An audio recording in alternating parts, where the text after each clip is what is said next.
Hello, everyone. Good afternoon. Thank you very much for coming to this session. This is the first session of Subsem 3, the Green Pathway to Growth and Sustainability. I have the pleasure to present this session, Managing Forests for the SDGs, Creating Value, Equality, and Resilience from Forest Products and Ecosystem Services. This session will open with Mr. Garo Batmanian, lead of the forest practice of the World Bank, and he will deliver a keynote speech for us today. So, Garo, please, you have the floor.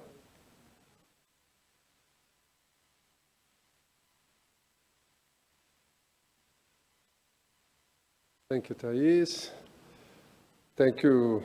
Good afternoon for those that are here. Good morning, good evening for those that are connecting online. I hope a lot of people also connecting online. This is an interesting thing to do.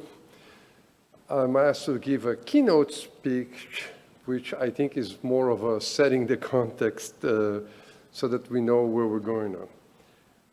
What we all know when we talk about SDG, we tend to focus more on SDG 15. That is the SDG that we think is ours in the area of forests.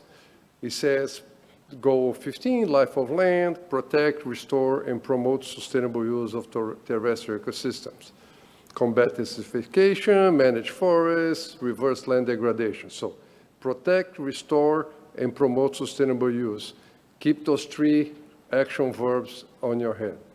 The point that I'm going to make here for the next 10 minutes or so is that, as you heard this morning, and is the goal of this conference, we, the forest sector or forests in general, contribute to many more SDGs, and not only in this one.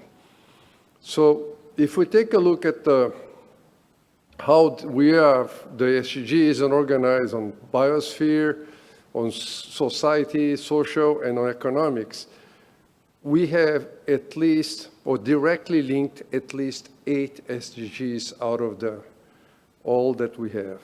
8. I know there are indirect ones as well, but I'm going to just focus on the 8 ones so they don't think that we are pushing and trying to patch our numbers, okay? But only these 8 are already big. And I'm going to go over them to you so that you can think about, we see how we can do this. But remember, protect, restore, manage, right? So, to end poverty, target 1.5, it says that we have to reduce exposure and vulnerability to climate-related extreme events. Well, forest fires are increasing because of climate change. We do have landslides. We do have problem with flooding. A lot of those activities, which are extreme events, are in fact either triggered by deforestation or can be prevented by reforestation, restoration, or better forest management to prevent increasing forest fires. So it's clearly here that there is a role for forests. You go to the next one, and hunger, achieve food security and improve nutrition and promote sustainable agriculture. Here too is clear mention to forests when we say that we have to maintain ecosystems, the strength capacity to adapt, strengthen the capacity for adaptation to climate change. And I want to point out the other one, which is maintain the genetic diversity of seeds of wild species. When we manage a forest properly, when we conserve the forest, remember, promote, protect, restore, manage. If we manage properly or protect properly, we are also protecting the wild species. This is where most of our nurseries come from. We do identify the trees, or we can identify the trees, the main trees that can produce seeds. We go to the next one, clean water and sanitation. The goal is to ensure availability and sustainable management of water and sanitation for all. Now, you come to target 6.6, again, it's clear. Protect and restore water-related ecosystems, including mountains and forests. I don't have to tell you how important is forests to maintain the watershed, the quality and quantity of water. So again, it's promote, restore, or manage.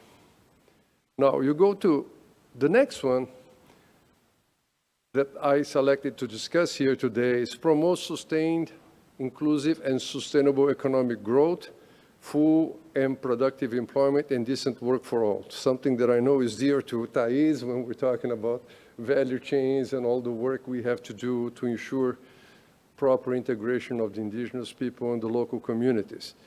You say here that it's clear that we have to talk about sustainable consumption. Yes, we have to decrease the consumption and organize our consumption, but he also talks about sustainable production. And this is something that where sustainable forest management, good forestry fits. Also, there is a goal of promoting sustainable tourism. Quite often, I think all of you will have agreed that nature tourism is not necessarily sustainable tourism. And it doesn't happen on itself if we don't work on it, especially in the areas that we have forest areas. People go there, go over carrying capacity of the area, end up degrading the forest, which affects all the other ones that we just heard. Continuing, come to make cities and human settlements inclusive, safe, resilient, and sustainable.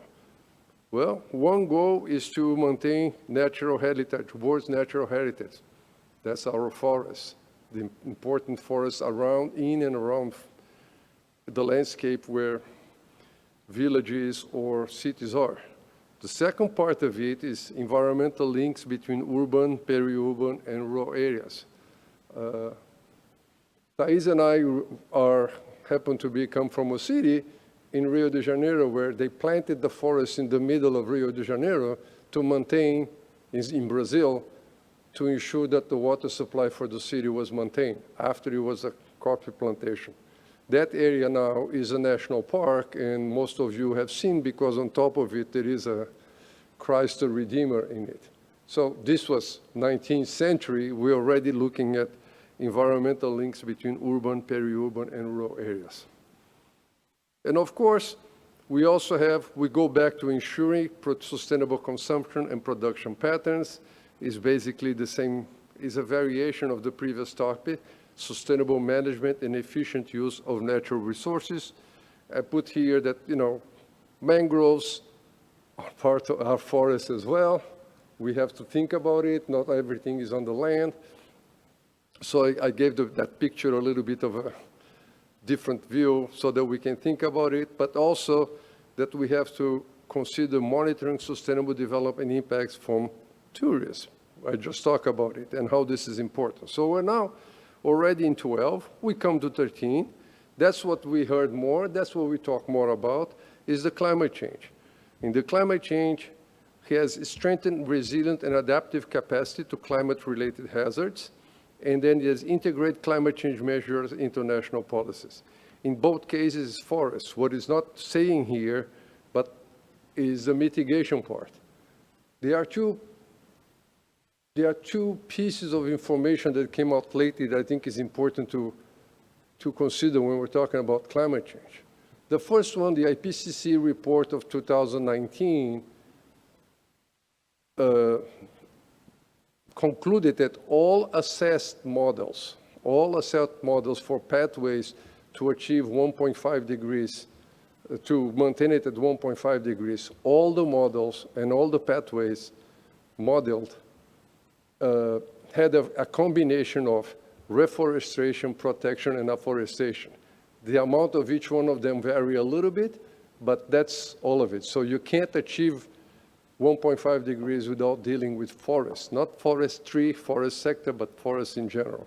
The second piece of information that I think is important is the IPBES, the equivalent of, let's say, the equivalent of IPCC for the Biodiversity Convention. In the 2019 report, they concluded that 37% of the mitigation necessary to achieve 2 degrees, 37%, can be achieved with nature-based solutions, which also generate biodiversity co-benefits. What is nature-based solutions? Most of them is either protecting forests or restoring forests. So again, we have the climate change. But I wanted to show here is that it's much more than climate change. So we are back to the green agenda and the SDGs and the life of land, which was the first one I showed you. My question is, the point that I'm making here is that there is, the links are there, but they don't only happen by themselves. What I think is missing, and that's what we're going to see the discussion here today, is that we need to work we need to do work to make this happen. It's just not happen on itself. And I pointed out I put out 5 topics which I think are important for us in order to consider if we want forests to really deliver on all SDGs.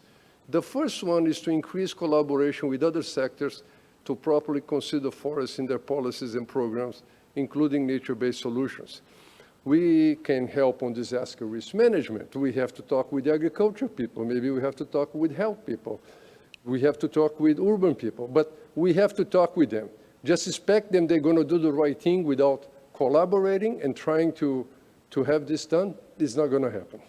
The second one is promote a landscape approach. What I tried to say here, and after 30 years working on this, that we can make the forest work, but economically, but forest is a type of land use. Even protection is a type of land use. You made a decision to keep it as forest. But there is always a trade-off. And then the people making economic decisions about land use, they're always going to look at trade-offs. So if we adopt a landscape approach, instead of just saying forest is always better than agriculture or something like that, you heard today the Director General of FAO saying, well, if depending on how much water is, how much rainfall it is, some places should be forest, some places is advantage to have other land use. So if we adopt a landscape approach, forest and restoration are land uses and trades, and trade-offs can and should be calculated. However, we should insist that the trade-offs are calculated, including natural capital, because right now the trade-offs are for 5-year, 10-year economic span, not necessarily a long-term view. All these other aspects on water, on climate, on people, on hunger, those are not built in because they're not looking at natural capital. The third point I want to make is that we have to, of course, continue to develop and disseminate new technologies. We do know a lot, but we need to keep learning and producing knowledge and disseminating it because the world is changing, so socioeconomically and also because of climate change. And we need to make those areas more resilient. We need more technology. We need new science to work in it. The fourth point, which I think we're going to discuss today as well, is that we need to improve documenting and monitoring and reporting the ecosystem services we provide. Sometimes we have a very well-managed forest, is FSC certified, but we don't tell and we don't measure, we don't estimate how much is helping biodiversity, water services, other services, ecosystem services provided by that area. That doesn't help us explain that forest is something that's important for all SDGs because people don't see the entire value of the forest. And this also precludes some investment from coming in, which leads me to the final point. We need to develop financial mechanisms that are adapted, first of all, they are adapted to the time frame of sustainable projects. If I'm going to do a forest management project in tropical areas, take 2 years to plan, first year to harvest, and you're only harvesting 1/3 of the entire area, you can't start paying your debt after your loan after the first year. You need a 5-year grace period, and you probably need 10 years for you to pay off the debt. So the terms are not very good. That is one issue from the commercial side. But if we do the other ones that I explained above, that we can document, monitor, and report ecosystem services, we should be able to work to develop better recognition on carbon markets, on payment for environmental services, from REDD+, which maybe they don't make it enough to make something profitable, but the experience showed that if it's marginally profitable, this payment for environmental services, the extra carbon credit, okay? I can explain that later, or the RED programs are enough to increase the profit to the level that the margin of profit to make it really profitable on the long term. And that's a difference that we have to, those tools out there, some of them are going to hear today, but I hope that we consider these five topics as the starting point of how we proactively work to get forests to really deliver on all the SDGs that we can for. Thank you very much.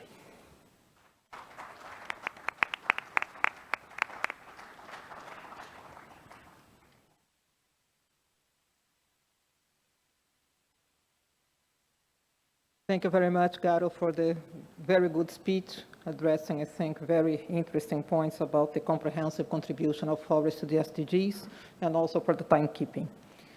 I would like to invite our next speakers. Our next speakers are going to present remotely. We have Dr. Yanshu Li, Forest and Economics and Taxation Outreach Specialist, and Richard Bin May, Hargreaves Professor of Forest Finance, both from the Warnow School of Forestry and Natural Resources of the University of Georgia in the US.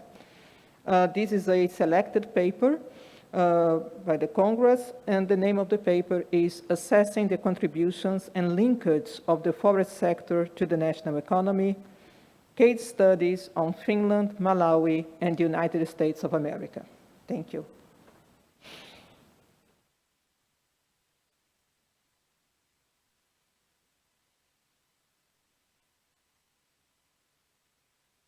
The opportunity to share with you our work.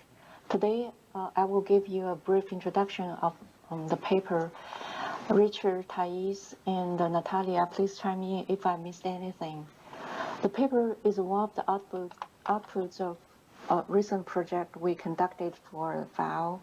As we all know, forest and the forest sector can make contributions to national economy and the multiple SDGs. And the enhancing forest sector is actually included in many countries' national development strategy and the national forest strategy. However, in many cases, the starting point question facing many stakeholders is exactly how much does the forest sector contribute to national economy? And another related question is, how does it work? How does the forest sector make contribution to national economy? Our study is trying to answer those two questions using 3 country case studies, specifically Finland, Malawi, and the USA. And the study is closely related to SDG 8, economic growth and decent work, and also touches many other SDGs because forest sector, forest industries very often located in rural areas. So for each country case study, there are 2 major blocks. The first block is to estimate the total economic contribution of the forest sector to its national economy. And the second block is to identify and quantify the sectoral linkages of the forest sector to other sectors in the economy. And the most previous assessment of economic contribution often use the forest sector's direct value-added employment or labor income to measure its impact to national economy. However, the forest sector make contribution to national economy not only through direct impacts, direct employment, for example, but also through indirect impacts. For example, a sawmill may purchase equipment and machineries from manufacturing company, and also through the induced effects. For example, the employees of the sawmill and also the machinery manufacturing companies, they have local household spending, and those triggers additional rounds of impacts in the economy. So it's very important to take the multiplier effects into consideration and look at its total contribution to the economy. And furthermore, we zoom in and analyze the major pathways or linkages of how the forest sector's influences are transmitted through other sectors in the economy. We use the input-output model for each country and also use a structural path analysis approach to identify the major pathways. Due to time limitations, we are not able to share with you all the details of the results and the findings today. If you're interested, you may find a short version of the report in the proceedings, and you are welcome to send us your comments and the concerns. Here I summarize a few major findings from the report. First, the forest sector has a great potential to make contribution to the national economy. And in all three countries, the forest sector's direct, indirect, and induced effects are actually higher than its direct effects in terms of employment, value added, and the labor income for the studied year. And the wood-based processing industries have higher economic multipliers than the forestry and the logging industries. This has important policy implications. And there are similarities in forest sector's top linked sectors among those three countries. For example, the construction sector is one of the major top forward-linked sectors for all three countries. And the demand from the construction sector actually triggers the demand for forest sector. And there are great variations exist in sectoral linkage path among those three countries. And the difference came from stage of development, resource endowments, forest ownership, the position in international trade, and also national forest policy. The results can advance our understanding of the sectoral linkages of forest sector in national economy and also provide thoughts on how to weave the forest sector into national development strategies in a holistic way. Thank you for having me here today. Thank you.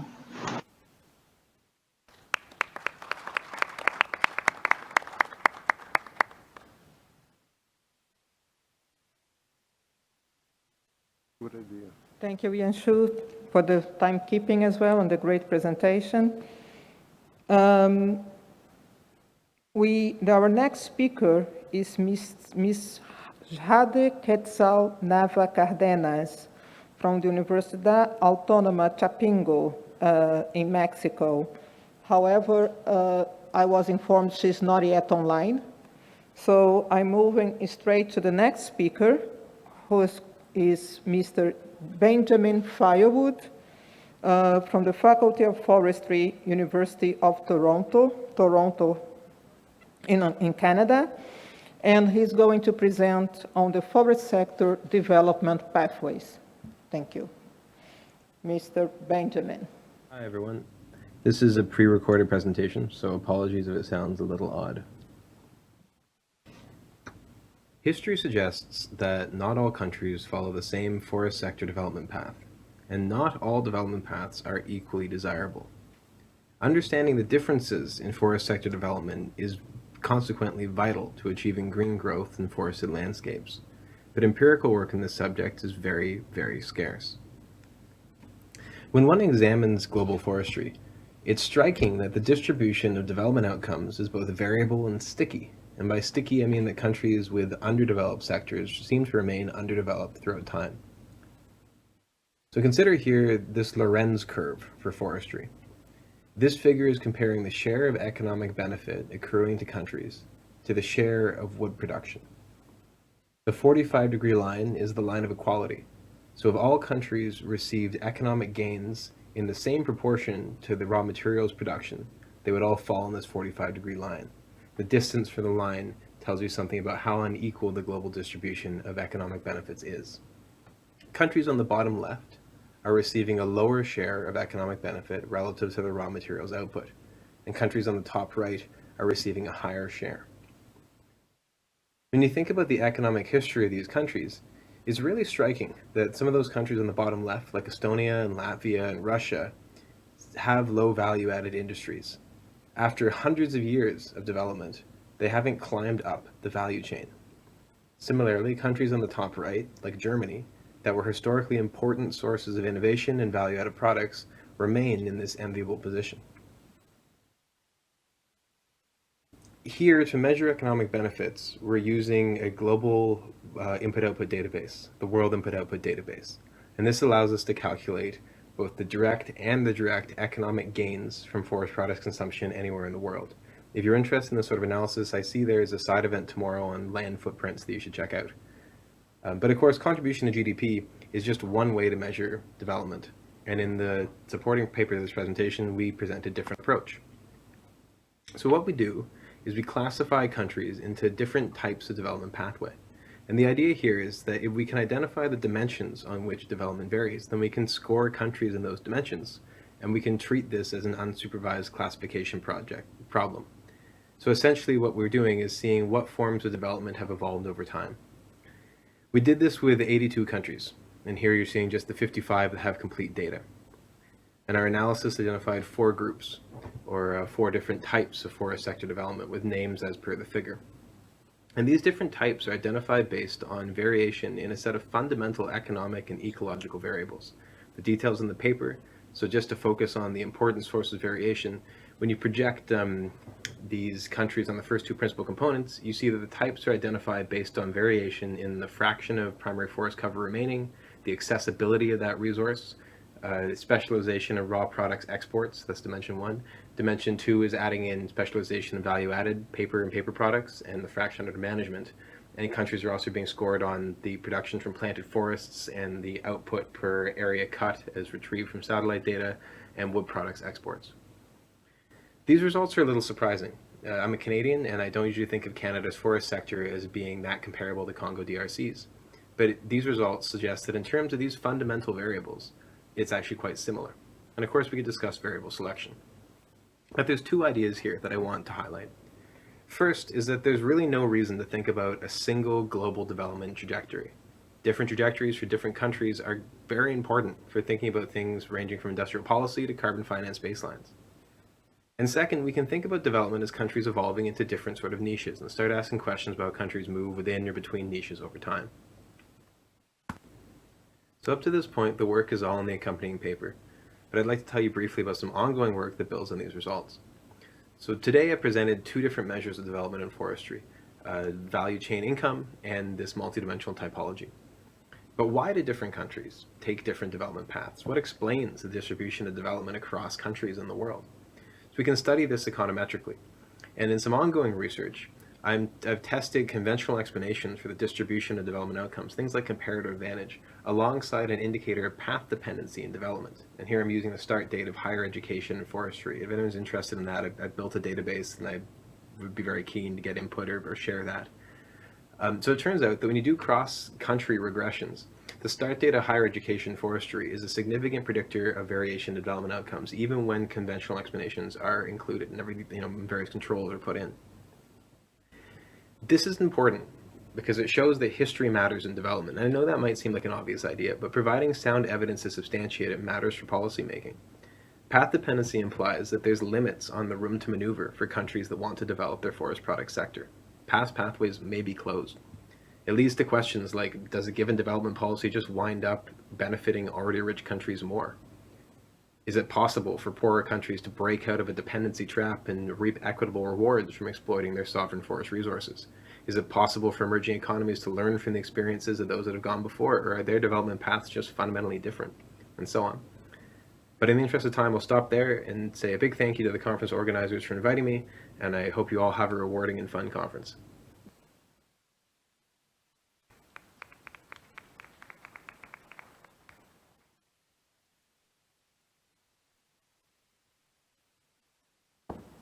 Thank you, Benjamin, for a very interesting paper and innovative methodology. So now I would like to move to a presentation in presence. I would like to invite Paula Sarella Pozzo Inofuentes from the Tunen Institute of Forestry from Germany, and she will present the paper Monitoring the Sustainability Effects of Bioeconomy Beyond Black and White Perspectives, the Forest Sector in Uruguay. Paula, please.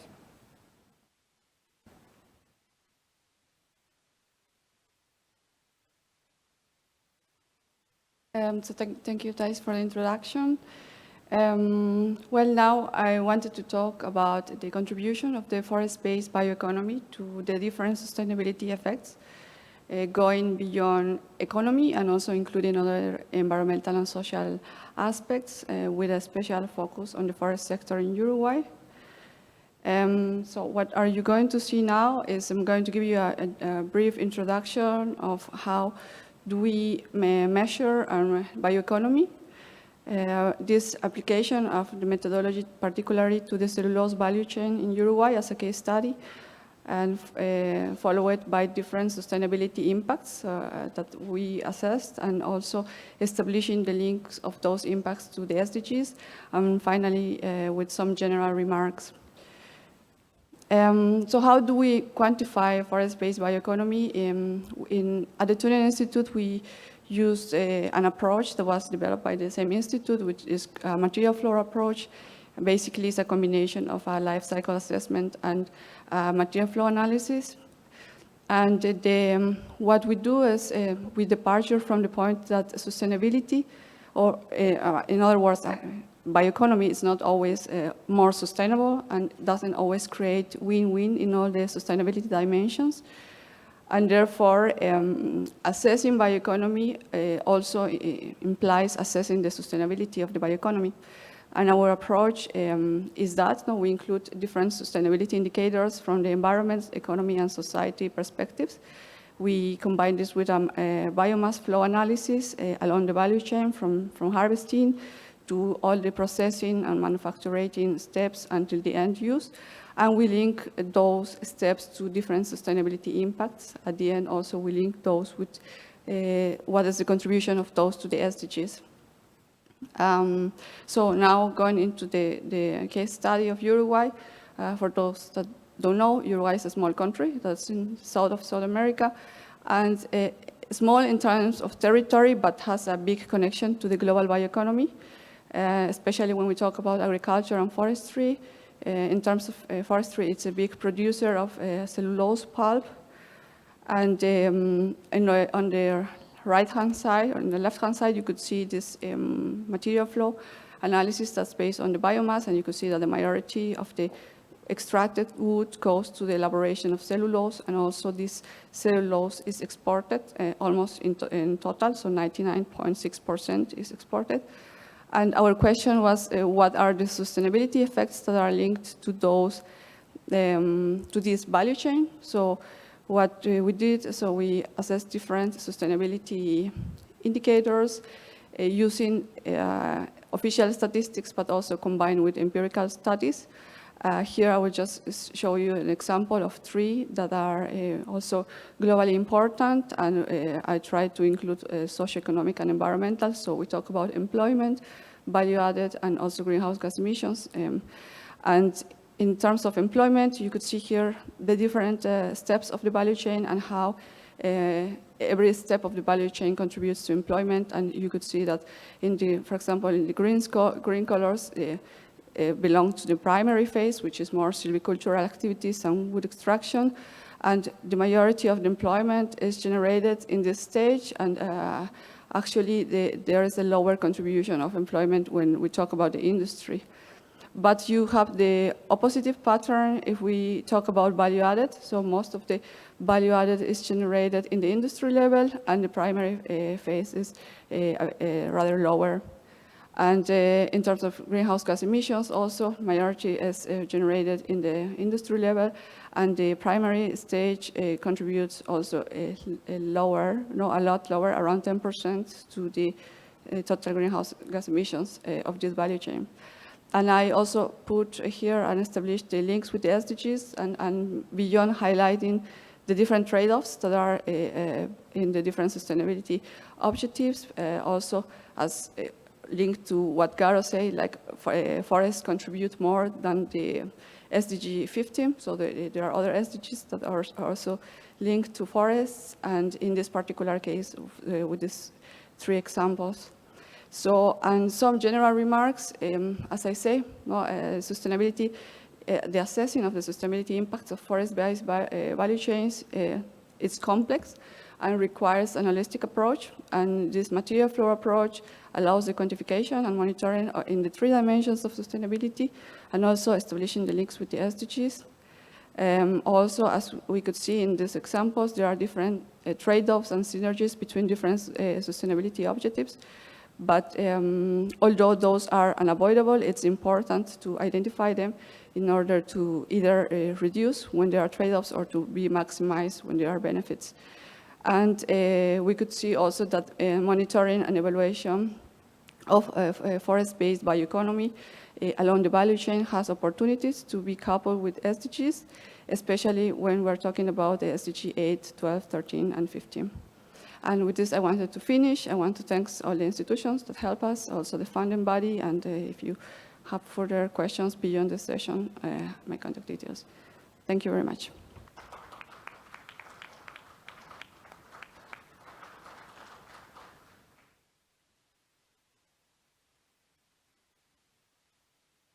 Thank you very much, Paula. And with Paula's presentation, we finished the first module of this session, which was to present the reports, the articles which were selected by the World Forest Congress.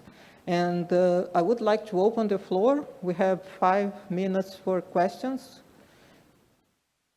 I think we had very interesting examples here on the different contributions from forest to the SDGs.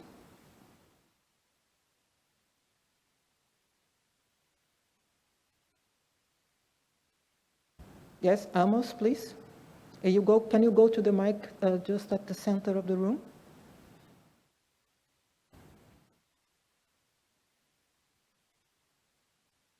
Thank you very much. I am Amos Amanubo, and thank you for those wonderful insights into the contribution of forest.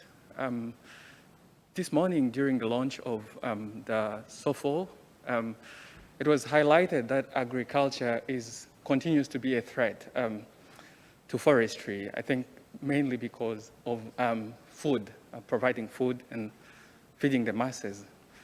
But a lot has been highlighted about the value of forests and how it contributes. A lot usually circles around the wood-based resources. I would like to know how we can unlock the potential of forests in terms of contributing to the food-based non-timber forest products. Thank you very much. Do you direct your question to anyone in particular? I direct my question to Paolo, since she also highlighted the bioeconomy. Yeah. Okay, thank you. Paula, please.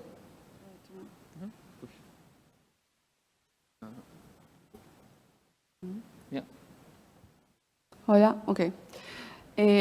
So if I understand your question is how we could support the use of forests for wood products. Food. Okay. Yeah, I mean, when we're talking about bioeconomy, we're talking about different wood and non-wood products. And we are focusing currently in wood-based value chains. And this is true. There are also not only a lot of current products, but also there are a lot of potential products when we talk about wood-based value chains. But forests are also important beyond wood. No, they provide a big variety on non-timber forest products that also have a lot of potential.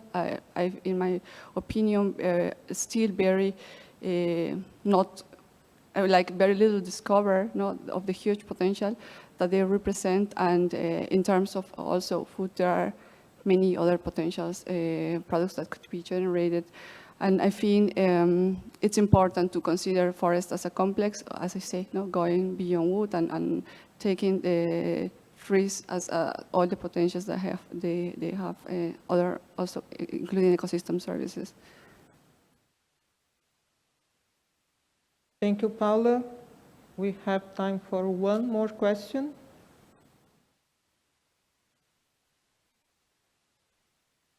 I don't see any hands. So we can, yes? Thank you. Yes, thank you very much. My name is Dietrich Dahr from Rhein-Waal University in Germany. I would like to have a question to Garo. In your presentation, you referred to additional carbon funding, and I wanted to elaborate on this a little bit.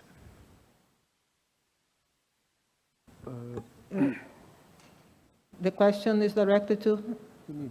Yes. It's not turning. I think it is on. It's on? Okay. There are some initiatives out there that are looking what we're calling carbon plus. If you are investing in carbon in an area that also maintains biodiversity and other ecosystem services, you can quantify. There is a discussion of developing bonds or other tools that charge more for that hectare than only the ton of carbon that you are protecting as a sink or you are accumulating.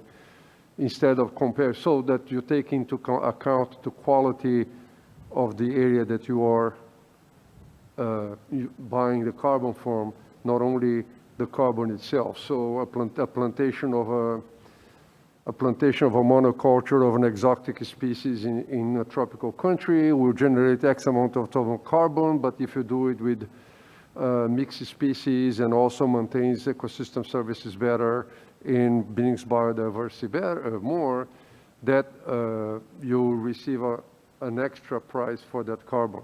Some of these initiatives, of course, this is all our work is on the voluntary market yet, but they are part of the voluntary market adding to this, because there is this push now to link biodiversity and climate. So it's nature and climate together, instead of saying, I invest in biodiversity and then I invest in climate. We're trying to find a place, and this is one of them. And some of the financial system, banks, etc., there is the TFT, the Financial Disclosure Task Force, Nature Disclosure Task Force of the financial banks, which are looking into how they can also report back on this, and this will create more of the market for attracting this. So instead of having a carbon bond and a green bond, let's have a bond that delivers more on everything. Some of the examples are out there. Some, if we can have payment for environmental services also better account for, I think there is a chance that can be an additional tool. It's not going to be a panacea, but it can be an additional tool. Thank you, Garo. So we're now moving to the second part of this session, and we have invited some authors who have remarkable work in this area of forest contributions to SDGs through their different ecosystem services. So our first speaker in this module is here with us, Mr. Francisco Aguilar. He is a professor of forest economics in the Swedish University of Agricultural Science, and he will present the paper, his work on wood energy and the SDGs, value-added ecological resilience and carbon trade-offs. Francisco, please, you have the floor.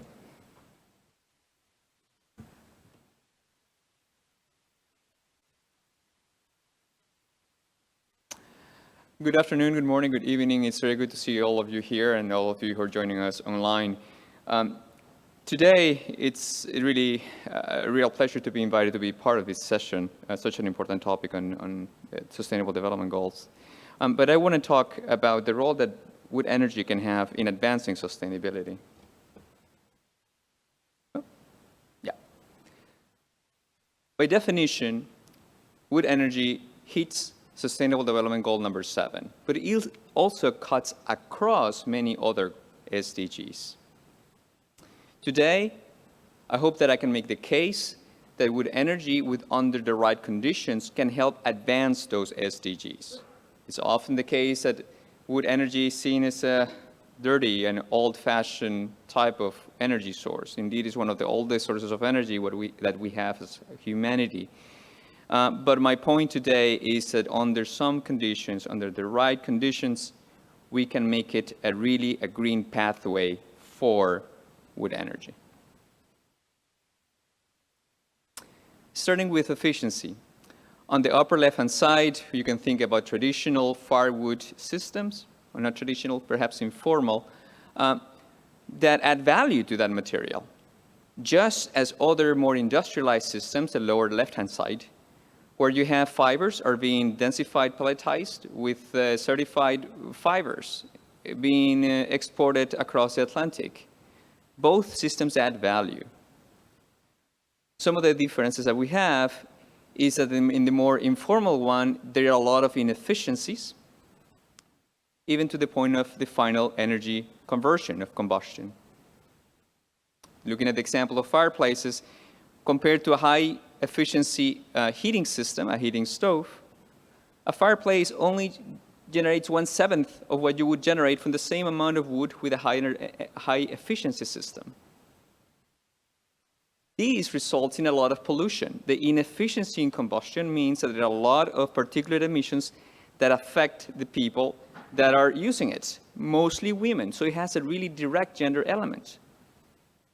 On an annual basis, about at very least 1.5 million people die because of related illnesses. This is a very important issue, but it can be fixed. Efficiency, and efficiency comes also with integrated management, managing energy with other products that may carry more value. On the left-hand side is perhaps something that you might often see in the Global South. Stumps left behind, trees have been chopped down to turn it into charcoal. It should be a closed canopy, it's a national forest, yet it's not, it's been degraded. On the left-hand side, you have a system where actually timber products are harvested also with products to be used for energy. It's integrated, and it carries very important ecological objectives. We have to deal with a climate that is changing and invasive species that are becoming more prevalent. And when you have energy as a market, it creates a system where much of that biomass can be actually utilized instead of just being left behind and adding fuel loads in the forest. In 2020, in Sweden, as an example, we had about 8 million cubic meters of material that was dead, killed by spruce bark beetle. What was done with that material? Used into highly efficient combined heat and power systems to be turned into useful energy. We look at efficiency, we can minimize carbon trade-offs, and we have to look at that landscape. And in this case, we need to have incentives that really create a motivation to grow and regrow that biomass. In the Global South, that's often not the case because those incentives are just not there, starting with the legality of harvesting the biomass. We have many examples where we have land that has been leased, concessed, to harvest timber for export markets in many parts of the Global South. I think we can use a very similar blueprint to work with the local communities that need that energy. I think that is possible, and that is actually needed. I'm finalizing with the issue of livelihoods. This is not something that's limited to developing countries, the Global South, starting from the very Nordics. We go to a sauna and we bond as a family and friends. Wood energy is central to that. Back in the day, women will give birth in the sauna because it was the cleanest room in the household. In the Global South, when you think about firewood and degradation, we're very quick to point fingers at those households, and I don't think that's the right approach anymore. Most often, the households that harvest that wood illegally is because they're in a trap of energy. There's no alternative energy. And if you have to feed your family, you have to use the energy that's available. I would do the same if I have to feed my kids.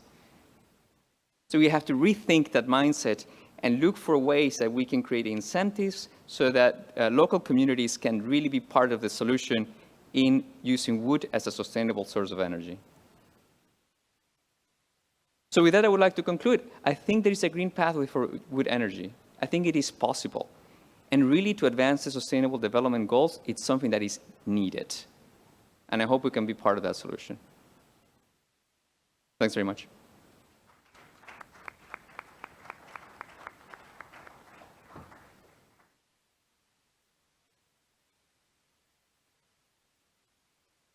Thank you very much, Francisco, for bringing the picture of wood energy to our session. I would like to invite now Duane Ruffman. He is the Vice President Forestry at SAPI, Southern Africa, member of the World Business Council for Sustainable Development Forest Solutions Group. Duane is going to bring us the private sector view through the presentation, the forest private sector contributions to sustainable landscapes, aligning forest production and ecosystem restoration. Duane is going to present remotely, please. Thanks, Jess. Good evening, everybody, or good afternoon, everybody. I think very important, I'm just going to ask you to skip through to the next slide and the slide after that. The next one, thank you. I think it's very important to understand where SAPI fits in, and then I'll touch on the South African forestry and just to get a little bit of context, and then give you a simple example of how we tie sustainability goals into management and into our other strategies as an organization. I'll share with you an example of how we make it practical and how we drive socio-economic change in the rural landscapes in South Africa. So why does SAPI exist? The purpose for SAPI to exist is to build a thriving world by unlocking the power of renewable resources for the benefit of people, communities, and the planet. Next.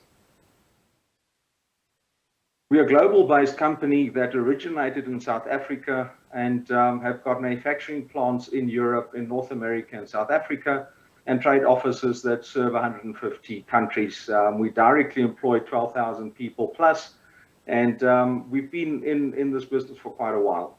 Next. I think the important thing is when we speak about unlocking the power of trees and natural resources, we talk around really utilizing the whole tree, from the cellulose, nanocellulose, getting into using the hemicellulose and the lignin across a wide spectrum of industries. And it touches everybody's lives every single day, not just in solid timber for construction of homes and roof trusses, but into clothing through our dissolving wood pulp business. And it also transitions into the biotechnical space where it becomes additives or chemicals into a lot of other processing industries, displacing a lot of fossil-based chemistry. I'm going to move over to the South African landscape very quickly. We can get to the next, please. So in South Africa, we are very limited with natural forests. And I think it's very important to understand that because of that, and if we look at the land distribution, the South African landscape had to do something to service the solid wood needs through its development period. And since the early 1900s, plantations and commercial forestry plantations, mostly pine and eucalyptus and acacia species, have been planted on degraded grasslands to really substitute that need for solid wood for development. And this has transitioned into a pulp and export businesses. I think it's very important to understand that the industry employs direct and indirect employment, 270,000 people, and really, because of its small footprint, it still serves a very significant economic empowerment base in the industry or in the economy per se. You can go to the next. So just click through this one very quickly. South Africa, or SAPI Southern Africa, has got 10,000 people directly or indirectly or directly employed in the forestry landscape, specifically through 40 entrepreneurial businesses. The whole value chain in our business have been outsourced to small entrepreneurial businesses with a lot of focus on localization in the area where we grow our trees, and then transferring it through into our processing plants. We've got a very strong leg of research and development, looking at tree and genetics, tree breeding. We have significant nursery capacity, and then really the employment phases really scale up through the rest of the value chain. And I think Paolo has done a brilliant job in explaining the distribution between economic value add and versus employment creation at the different phases of primary and secondary processing in the industry in Uruguay, and it's very similar in South Africa. You go to the next slide. I think the very important thing is that SAPI has adopted as an international company quite a number of the SDGs with specific outcomes that is tied to not just these sustainability goals, but it is based on science-based targets, and it really filters down into the key objectives of every single employee in our organization, right from the board to the executives to every single forester, and even beyond that within our organization.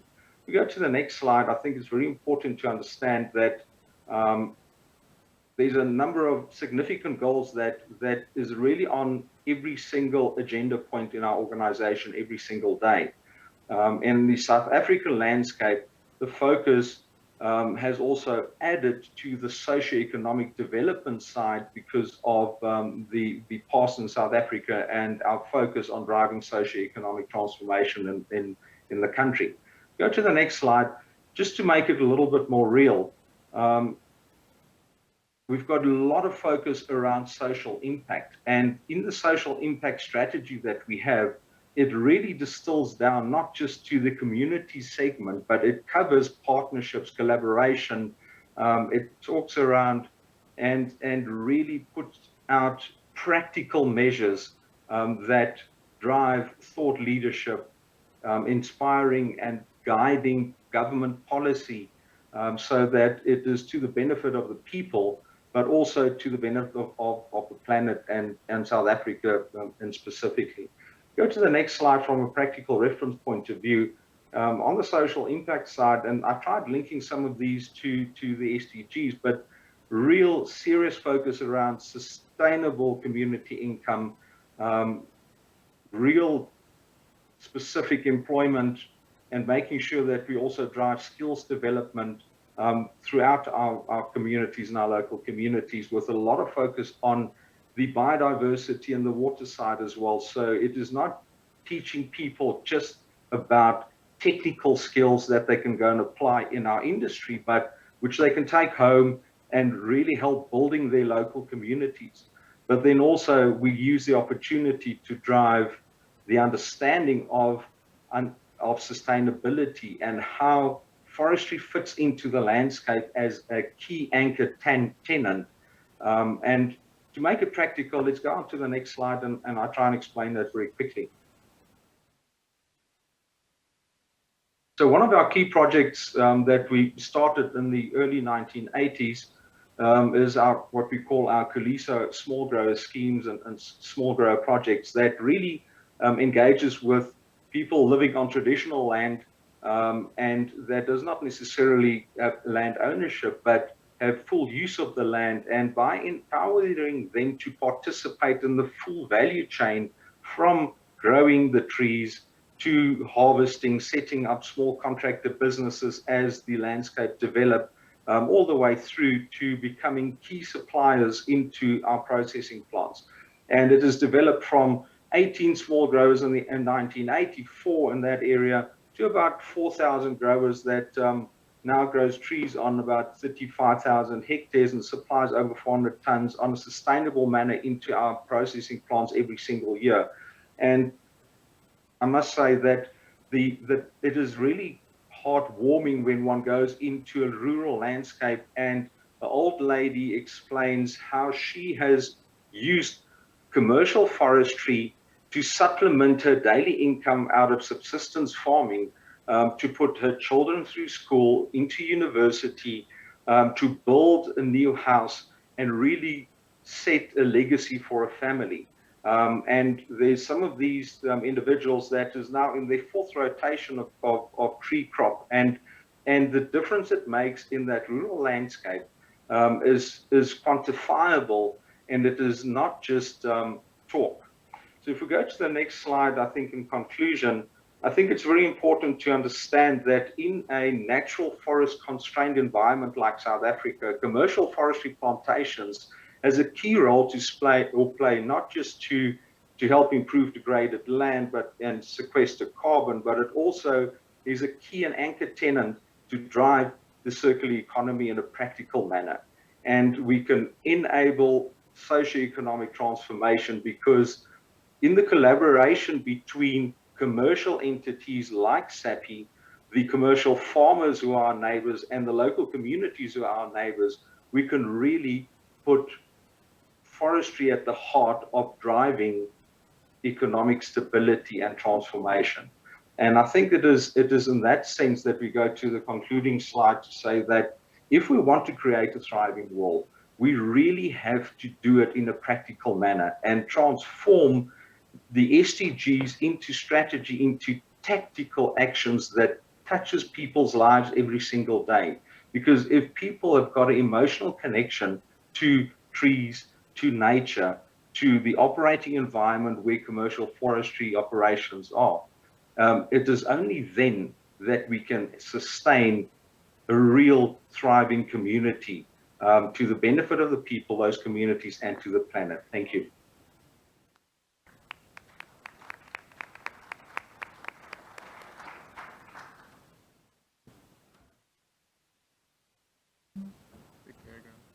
Thank you, Dwayne, for such an inspiring presentation and showing us how things take place, how we can have forest contributions from the private sector to the SDGs in a very comprehensive manner. Our next speaker will speak about the forest ecosystem services, so the different services that forests provide to us. And we're going to play his presentation. He is online, but he says he has an unstable internet connection at the moment.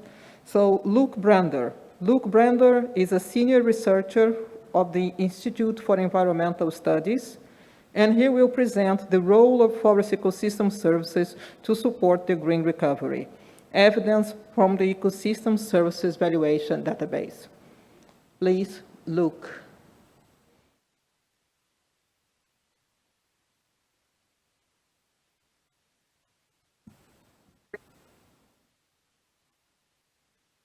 Good afternoon. My name is Luke Brander. I'm an environmental economist at the Institute for Environmental Studies at the Vrije Universiteit Amsterdam. So first of all, I'd like to thank the organizers for inviting me to present at this session. My brief presentation is on evidence from the Ecosystem Services Valuation Database, the ESVD, on the role of forest ecosystem services to support the green recovery. So the Ecosystem Services Valuation Database, ESVD, is currently, to our knowledge, the largest global collection of value estimates for ecosystem services. Currently in total, covering all biomes, we have around or just over 7,000 value estimates in the ESVD. These are monetary estimates for the economic value of ecosystem services, covering the whole range of ecosystem services from provisioning, regulating, and cultural services. And this year we've been working on an update of the ESVD, specifically focused on forest values. And this has been part of work for the State of Forests report, SOFO 2022.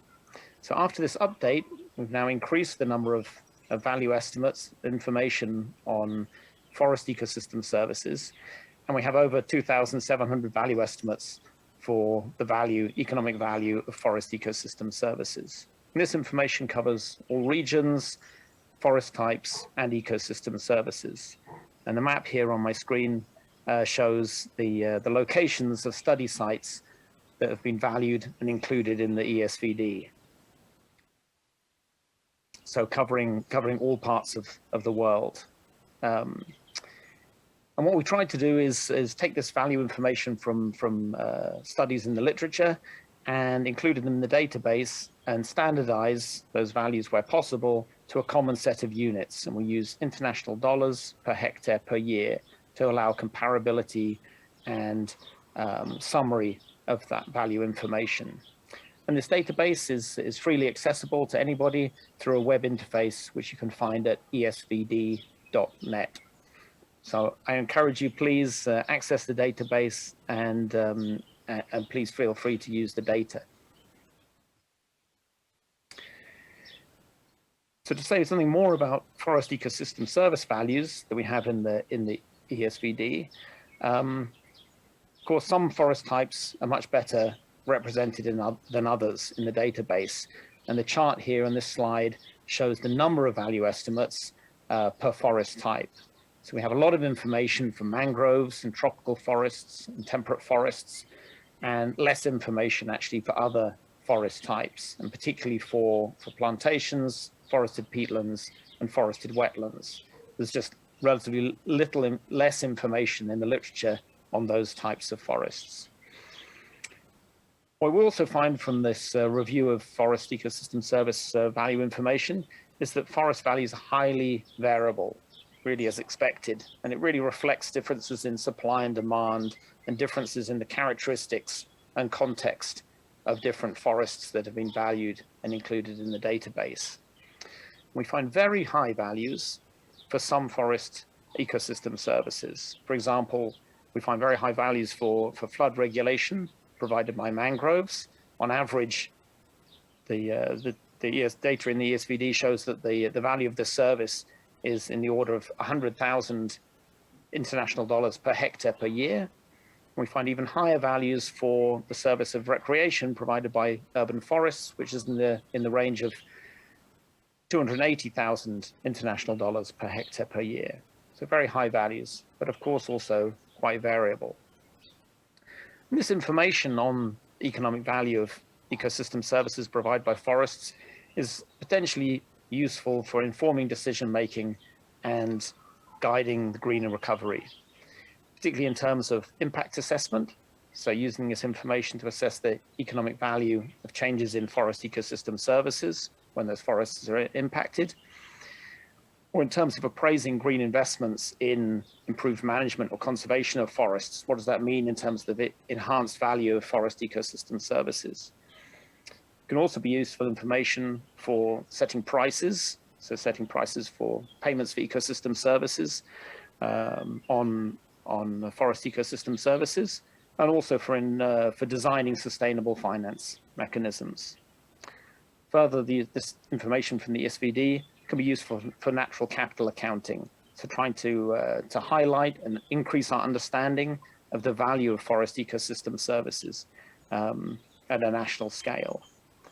And what we observe in the ESVD is that many of the forest ecosystem services are not marketed. So much of the value, a large proportion of the value of forests is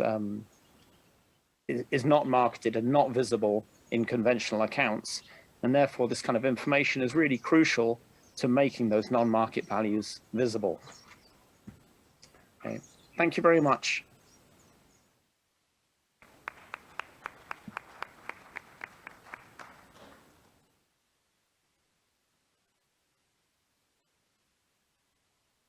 Thank you very much, Luke. This is a very good overview of the forest ecosystem services. I would like now to invite Mr. Daniel Miller from the University of Notre Dame to present Forestry and Poverty, New Evidence on Forest Proximate People and Forest and Poverty Dynamics. Daniel is also presenting remotely.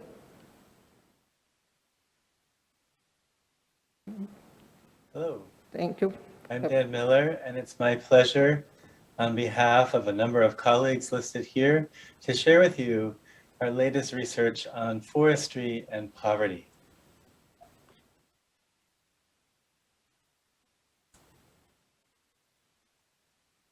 We begin with the premise that building knowledge on forest poverty dynamics is critical to better manage forests so that they can support a range of the Sustainable Development Goals, not least the first goal, to eliminate extreme poverty. Our contribution is first to map the number of people living in or near forests globally, and then second is to synthesize available scientific evidence on how forests and trees affect poverty. We estimated the number of forest proximate people globally, and we first defined FPPs, forest proximate people, as humans that live in or near to forests. And this is an important dimension of how people might come to rely on forests. We use publicly available data on forest cover from the Copernicus Global Land Cover dataset, defined as any area of tree cover greater than 1 hectare. We combine that with human population density from the World Pop dataset. Our analysis concerns the year 2019 and was at 100-meter resolution. We basically combined these two data sets using Euclidean distance to create a 1 and 5 kilometer buffer zone around each forest cover pixel. We used Google Earth Engine to do our analysis. The top line result is that 95% of all people outside urban areas globally live within 5 kilometers of a forest in 2019. And you can see the darker the red or orange color, the more population lived within 5 kilometers of a forest, such as South Asia and India, here, China, but many other parts of the world had high proportions of forest proximate people. We did the same analysis, but of people living within 1 kilometer, and results were similar. We found 75% of all people outside urban areas live within 1 kilometer of a forest. And again, you can see the distribution globally. The vast majority of people living in or close to a forest were in low and middle income countries. This was 3.61 billion people, or 87% of the total, living within 5 kilometers, and a similar percentage living within 1 kilometer. This is important because an estimated 80% of the world's extreme poor live in rural areas of primarily low and middle income countries. And so there's likely a high correlation between forest proximity and extreme poverty. We compiled the latest scientific evidence on forest trees and the eradication of poverty through a report led by and supported by IUFRO. And some of the top line messages from that report are as follows. First, that forests and trees are critical to ending poverty. Forests contribute about 25% of household income in many tropical countries, and they provide a range of goods and services that can support human well-being, build assets that can enable people to move out of poverty, and manage risks across seasons and across years. Our second key message is that inadequate land use policies can lead to excessive costs being borne by the poor. So overexploitation of forests, such as seen here in Chile, can pose a serious threat to those that rely on them, particularly the poor, and that the poor are often not able to capture the bulk of benefits from forests. Our third message is more hopeful, and that is we found that measures do exist to enable forests to address poverty goals. Some of the ones that had evidence supporting this contention are agroforestry, community forest management, and ecotourism, among others. But we caution there's no one-size-fits-all policy approach, and that decision makers will need to embrace complexity and take seriously potential trade-offs involved in different policy options. The key takeaways from this work are as follows. Many more people live in or near forests than is previously thought, and that many of the poor or near poor are living close to forests, and forests are vital for their livelihoods and well-being. And therefore, rural poverty alleviation and development must consider forests. Our results can help with the latest evidence to inform policy design, can help decision makers to target policies and develop estimates of the populations likely to be affected, and then contribute to the development of a global indicator on the number of forest-dependent people in extreme poverty for tracking change over time. I thank you for your attention, and I also thank those that have supported this research as listed below. Thank you.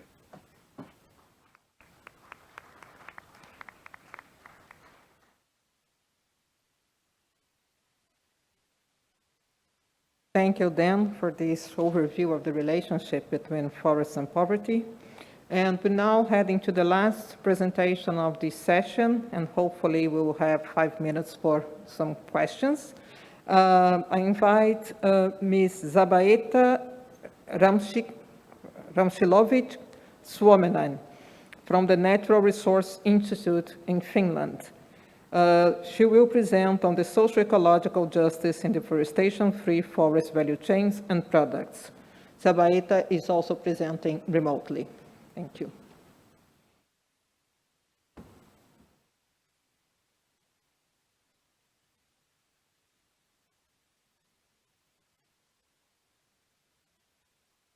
Suominen, and I'm an associate research professor and Academy of Finland research fellow.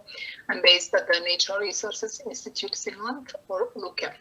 So I'll go straight to my talk, and I will start with why justice is important in international sustainable forest policy initiatives.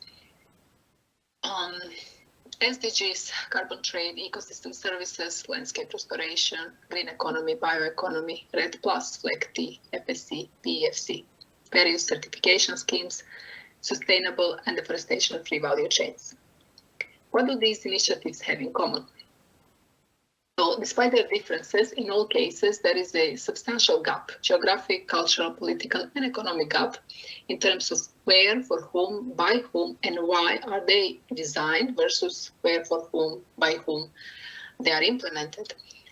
So also, all of these initiatives and policies include local level measures. Of course, not only local ones, but they do all imply local interventions in terms of mitigation, adaptation, and in the case of forest value chains, in terms of production.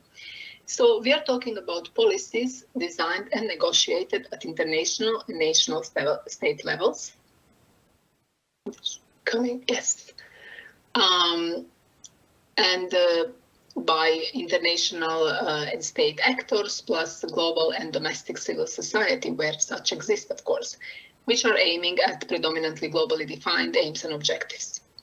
Yet these policies are at least partly implemented at the village level by local communities who do not define the policy problems, solutions, or aims, but nonetheless continue to see their lifestyles and livelihoods changed and targeted. And remember, we are talking about the lifestyles and livelihoods of those among us who live most modestly. At the same time, the economies and lifestyles of those among us, others, who historically and currently are more responsible for the problems such initiatives aim to address, are hardly problematized at all.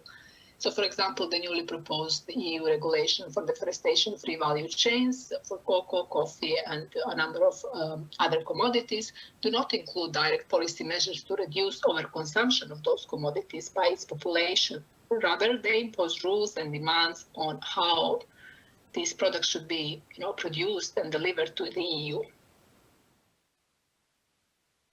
So, indeed, no international forest policy initiative, I would say ever, no matter its focus, aimed at addressing the lifestyles of the privileged, predominantly wealthy, and predominantly white communities and countries. And this implies that this kind of initiatives, by definition, offer fertile ground for various injustices, repression, and violence. As a result, environmental justice principles have been advocated for, to be included, to be considered, and also various environmental justice approaches have been proposed and developed. So now let us move to the question of what environmental justice is, could be. So the movements and the literature on environmental justice has flourished since the late 70s, early 80s. And this is just a representation of the probably most used framework, also known as the three-dimensional environmental justice framework. It highlights three aspects as key dimensions of justice, including number one, procedure or procedural justice, which concerns participation and representation in decision-making. Number two, distributive justice, which is about equal distribution of burdens and benefits from an initiative or a project. And later on, recognitional justice was added, which is about respecting differences and identities from racial to gender, sexual, cultural, religious, etc., etc. So the framework suggests that as long as these three issues are, taken care of, satisfied, and addressed, justice is served.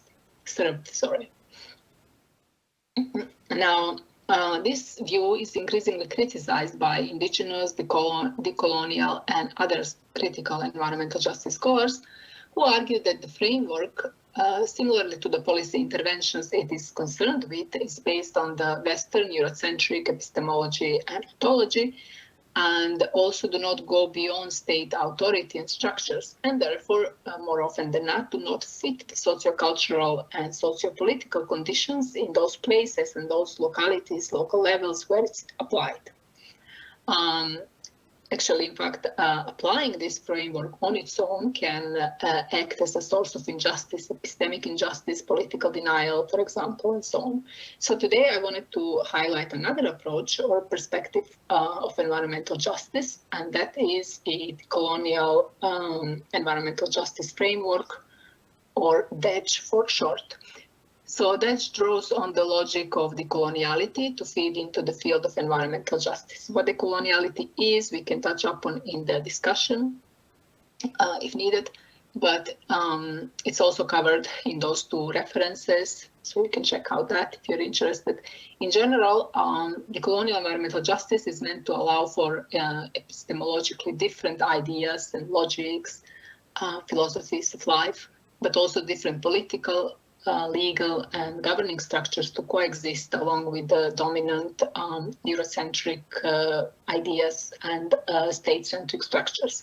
So very quickly, and I invite you again to check out the references for more, what this means for environmental justice field is that number one, instead of distributional justice, that suggests the need for rethinking the idea of objectifying and distributing nature, and with that rethinking the human nature duality as a whole.